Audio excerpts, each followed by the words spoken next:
Alright, we are back with the GSMC Wrestling Laureate podcast brought to you by the GSMC Sports Network. I'm your favorite wrestling fan here, Eric Rodriguez, every Monday through Friday. Well, Monday, Wednesday, Friday on the GSMC Sports Network live, 8 p.m. Pacific Time, 11 p.m. Eastern Time. Here to talk about the greatest thing in the world, professional wrestling. We talk about all the action inside and outside of the ring, backstage curtain calls, rumors, dramas, and injury updates. We talk about promotions like WWE, EW. We talk about inactive statuses and injury updates as well in terms of, superstars. So let's kind of reflect on what we talked about right quick. Make sure you guys check out this video on YouTube on the GSMC Sports Network and the GSMC Podcasting Network on YouTube. Go ahead and check out my WWE Monday Night Raw review and reactions. And now we're going to dive into some WWE NXT recap. But before we get on into any of that, I just want to address a couple of comments we got here from my man Anthony Mazzano. This rivalry, he had this to say. He said, this rivalry needs to stay within the family. I like Sammy, but he needs to go and move on from this. They need to add Zila to their side with Roman, Jimmy, Jay, and Solo. Also, he commented the side of with Jacob and the Gorilla of Destiny is going to add a hit. It's going to add Gulia. That a lot of people were super excited, especially the WWE Universe was super excited to find out that Sami Zayn was going to tag with Roman Reigns, was going to tag with his former Usos. He was the honorary Us. So honestly, I definitely understand where you're coming from 1,010%, because there's so many, there's Lance and Noe as well. There's Journey, there's a lot of these Samoan wrestlers that could possibly take character in this new generation of WWE. Monday Night Raw, Netflix, and SmackDown moving to the USA Network, going 3 full hours, but I feel like the Bloodline storyline will probably move to Monday Night Raw. But I like Sammy. I do like Sammy into it. I got to be honest. I like how, you go to any, this will be a little side bracket here. You go to any family reunion. You go to any family reunion. You go to any dinner, and there's always that one person. There's always, hey, my brother's friend that's been his friend for the longest time.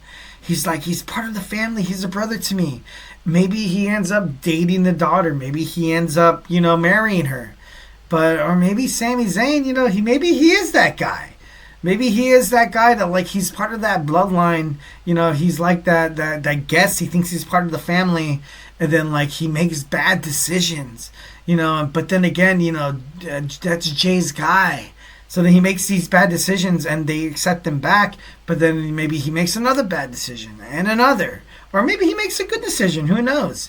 I feel like keeping Sami Zayn with this Bloodline Civil War storyline, I gotta be honest, I like it. I do like it because I feel like it adds a little bit of like a stick of dynamite of anything, Jay, Jimmy, and Jay, Jimmy will never betray Roman. That's their guy. And then, Jacob, Tama, they will never, ever, ever, ever turn their back on Solo. But who's the wild factor in this? Sami Zayn. With Kevin Owens, too. That's his best friend. So, that's his bloodline.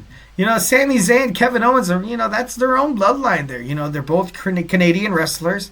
Absolutely. Future WWE Hall of Famers. They've had some of the greatest tag team collaborations in the world of professional wrestling, but at the same time, they've battled, they've had some of the greatest rivalries. So why not, kind of add that little extra mix of flavor there, having Sami Zayn be there. And I don't know, I just feel like it's, I feel like that would be, great 1,010%. So let's go to move on to our WWE NXT review. Obviously, keeping this short. Send in those super chats, those super stickers, because you guys are super awesome. And together we will make sure this podcast is bigger, better, and stronger than ever. Smash that $, which guarantees anything you put inside that little chat box. It's going to be talked about, debated about, maybe even take place of a segment. If it's that absolutely, juicer on this podcast. So don't be shy. Don't be shy. Drop your thoughts inside that chat. All right, we got WWE NXT. Corey Graves. Corey Graves is back in NXT. I know there's been a lot of, a lot of back and forth, kind of banter of will he wind up in WWE NXT. I feel like it's kayfabe. I feel like all the stuff that's coming out, ringside news, cage side seats, wrestling.com. Like, I feel like this is I feel like it's kayfabe.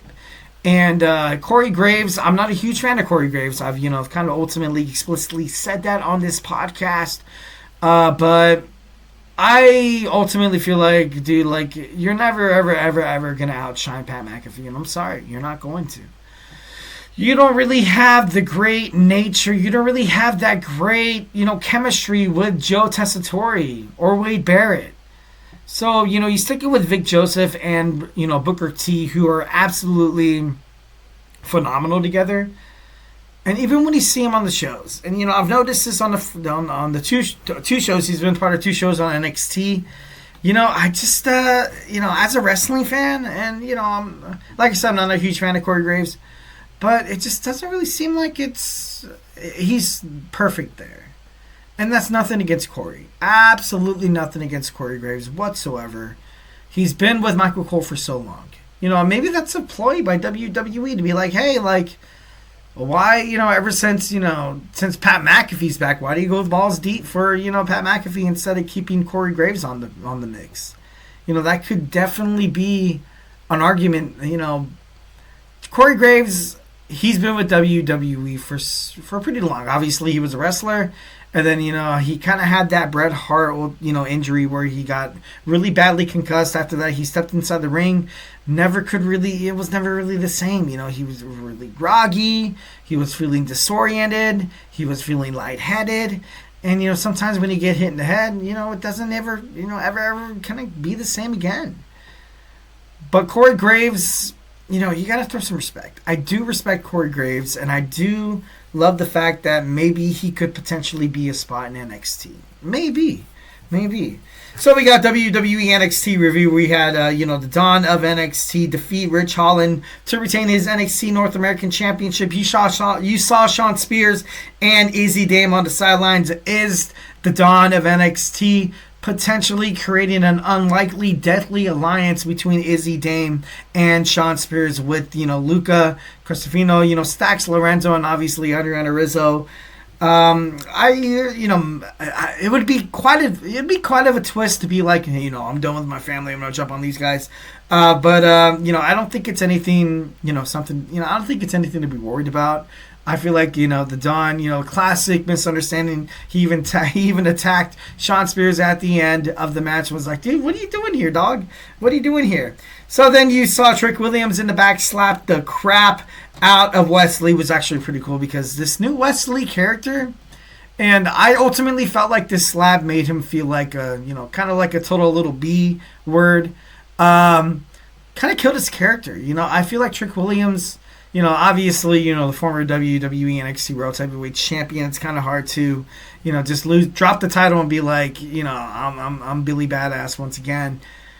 But, I feel like NXT creatives kind of, I feel like they kind of killed the character of Wesley here. You kind of see him, you kind of made him a little bit obsolete. And I know he did make up for it winning that match, later on in the show.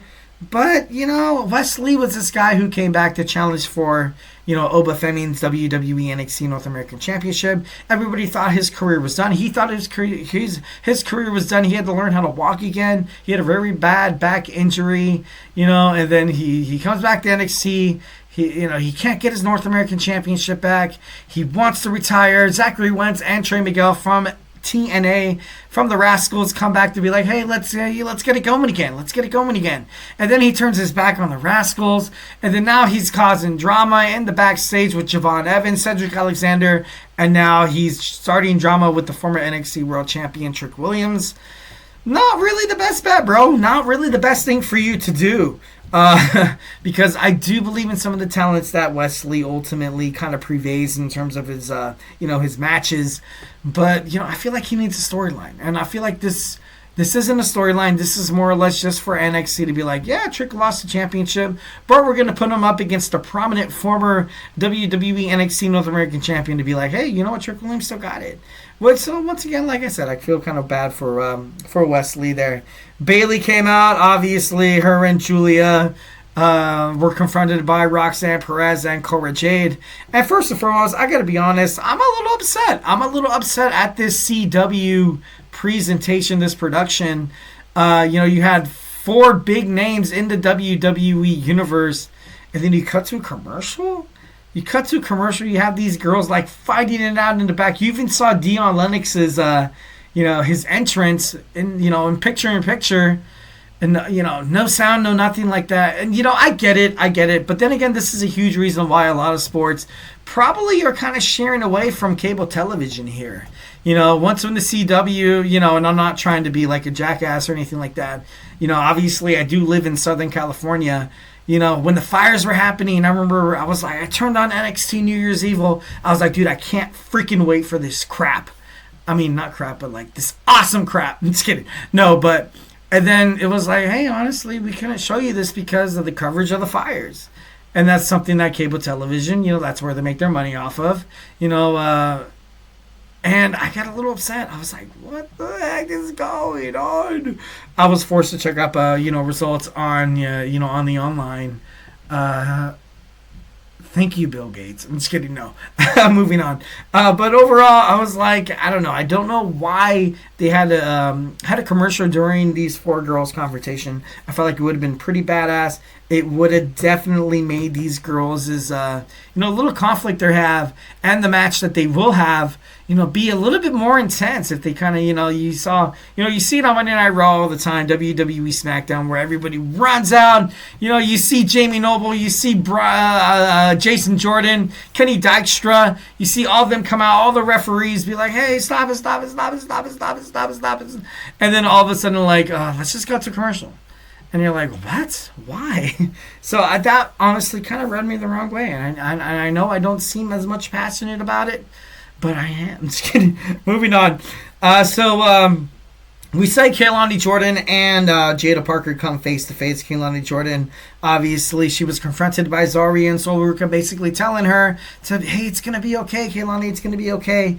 And then Kehlani just shrugged it off. She was pissed off. And she actually came out to screw over, Jada Parker with her match later on that night, which was actually, pretty damn cool. Pretty damn cool. I did a segment on why I feel like Kehlani Jordan should turn heel. I feel like it would be great for her character, for her future, and a potential to gain back that WWE NXT Women's North American Championship. I feel like it'd be pretty cool. But there's also another woman in the stride of looking for that championship. We got Stephanie Vaquer, former CMLL, New Japan Professional Wrestling Strong Women's Champion, come out. And, she wants to fight. She wants that championship. Fallon Henley right now, she obviously, in terms of the champion, I can't really talk down or can't really talk crap about it. But was Fallon Henley kind of a bookmarker, kind of that transitional champion, kind of that person that just be like, you know what, she was a placeholder for Stephanie Vaquer, because WWE is planning to get more international. And, I'm not a huge fan of the Fatal Influence. I feel like, when you create these factions, kind of much like you see the Pure Fusion Collective on Monday Night Raw, when you create these factions, you should absolutely 1,010% have them start absolutely stronger than ever. And it just didn't come in fruition. And so now Jasmine Nix looks weak. JC Jane. The only person that semi looks big, it's Fallon Henley.